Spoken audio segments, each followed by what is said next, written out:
AP ప్రభుత్వం ఉన్నత విద్యాశాఖ ముఖ్య కార్యదర్శిగా పోల భాస్కర్ను నియమించింది. ఇక కాలేజ్ విద్యా కమిషనర్ పోల భాస్కర్కు అదనపు బాధ్యతలను అప్పగించింది. ఈ మేరకు ప్రభుత్వం ఉత్తర్వులను జారీ చేసింది. ఇప్పటివరకు ఏపీ ఉన్నత విద్యాశాఖ ముఖ్య కార్యదర్శిగా ఉన్న జె శ్యామలరావు తిరుమల తిరుపతి దేవస్థానం ఈవోగా నియమితులైన సంగతి తెలిసిందే.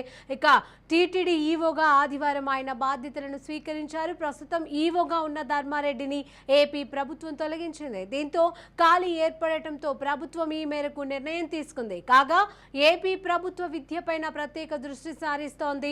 నిన్న ఉండవల్లిలోని తన నివాసంలో ఏపీ మంత్రి నారా లోకేష్ ఉన్నత విద్యాశాఖ మంత్రులతో సమావేశాన్ని ఏర్పాటు చేశారు.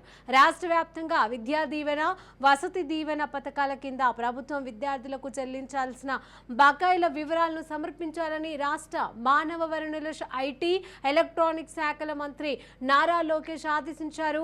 విద్యాశాఖ ముఖ్య అధికారుల సమావేశంలో లోకేష్ మాట్లాడారు. ఇక తాను పాదయాత్ర నిర్వహించిన సమయంలో వేలాది విద్యార్థులు ప్రభుత్వం ఫీజు బకాయిలు చెల్లించకపోవడం వల్ల తమ సర్టిఫికేట్లు కళాశాలల్లోనే నిలిచిపోయాయని చెప్పిన విషయాన్ని ఈ సందర్భంగా గుర్తు చేశారు.